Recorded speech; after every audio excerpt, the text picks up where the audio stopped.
Hello peoples, welcome to a guide to the Proving Grounds Silver Damage Trial. Sure, Legion is less than 2 months away, making this much less relevant than it would have been at the beginning of Warlords of Draenor, but I've always wanted to try this, and maybe there are still some people who could benefit from this. In this video I will explain the different mob types, go over strategies for each wave for both a melee and a ranged class, as well as give a small tip that could be helpful for clearing each wave. There are 5 different mob types in the Silver Damage Trial. Mobs can be either large or small. The only difference between the two is the amount of health they have and the amount of damage you have to deal before time runs out. Illusionary Slayer is basically just a target standing in place for you to deal a set amount of damage to it. There is nothing special about it.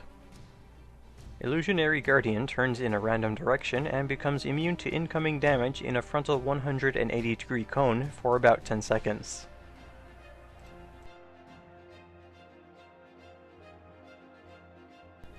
Illusionary Varmints are low-health mobs that spawn in groups, and are meant to be taken out with area of effect attacks. They have no special abilities. Illusionary Amber Weaver will continually cast Amber Globule. This causes a slow-moving orange sphere to appear and follow the player for about 10 seconds.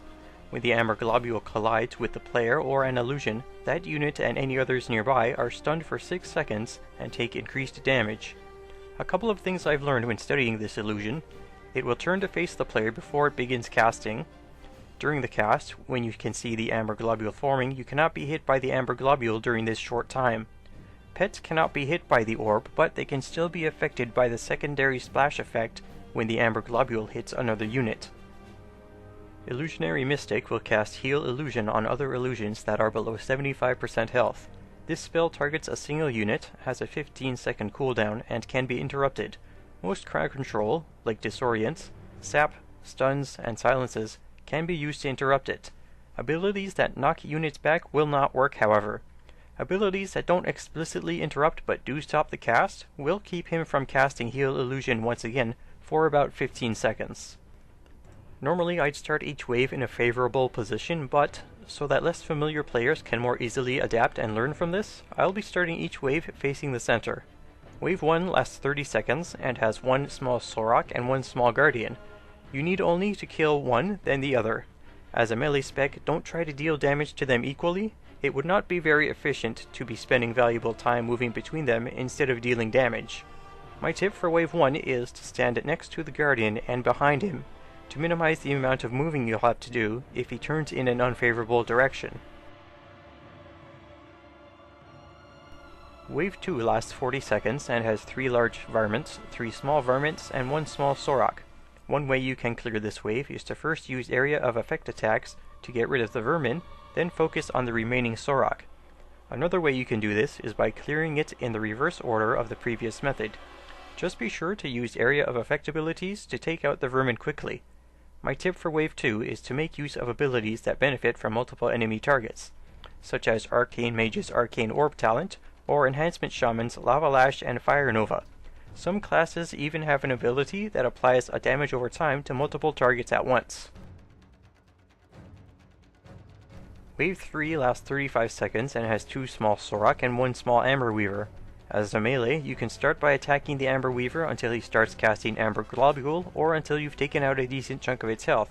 When the orb starts moving, head over to a Sorok and damage it while the orb closes in.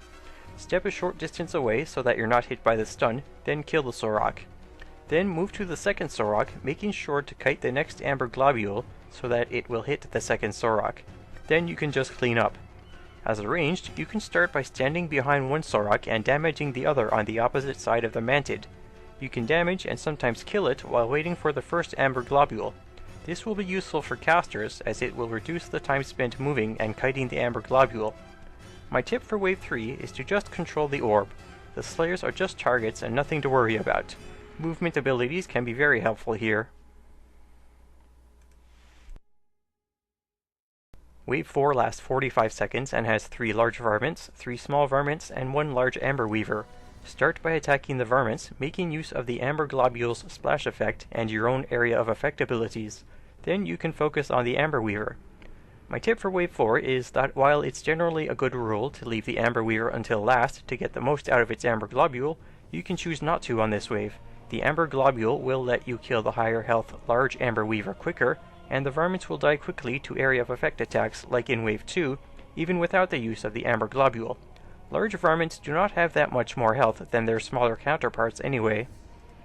Wave 5 lasts 40 seconds and has 4 small varmints and 1 large mystic. The easiest way I find to clear this wave is to start by attacking the mystic.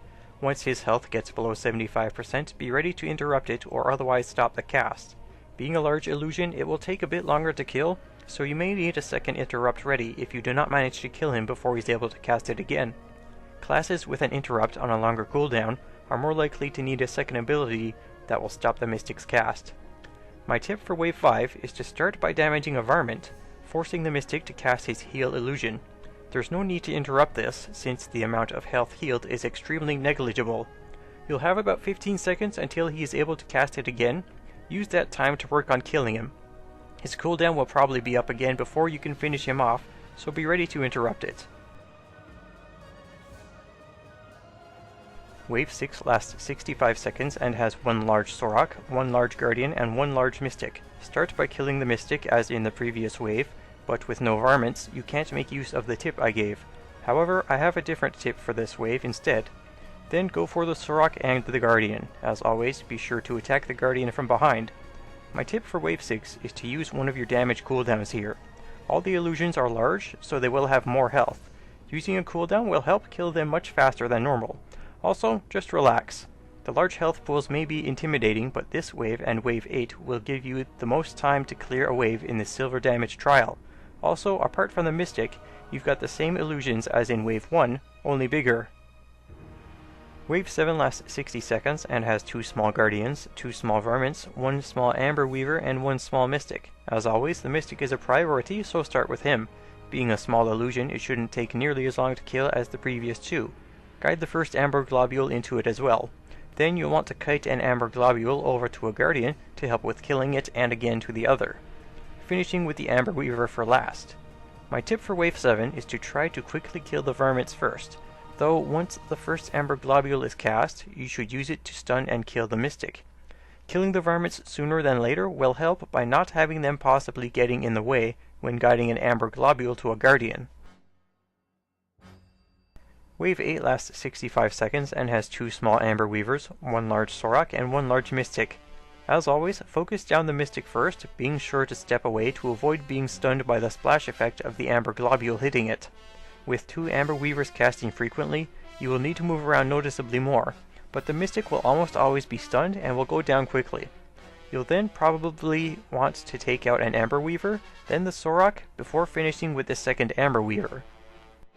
My tip for Wave 8 is that since it can be a bit tricky to manage 2 Amber Globules at once, you can make things easier by first taking out one of the Amber Weavers right away.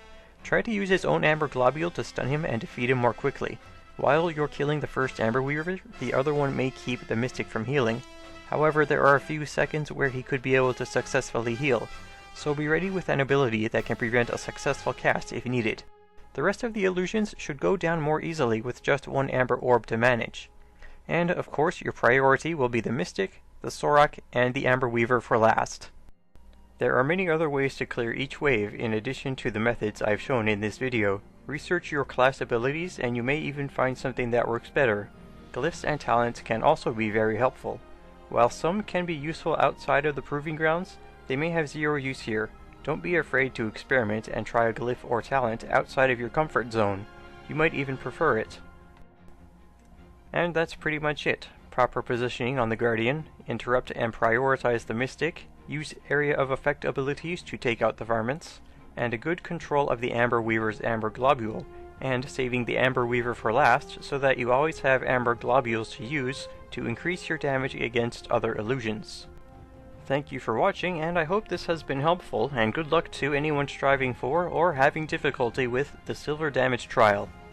Leave a like if you enjoyed this video, found it very informative, helpful, a good way to kill 10 minutes, or whatever else. As always, be swell, stay well, and farewell.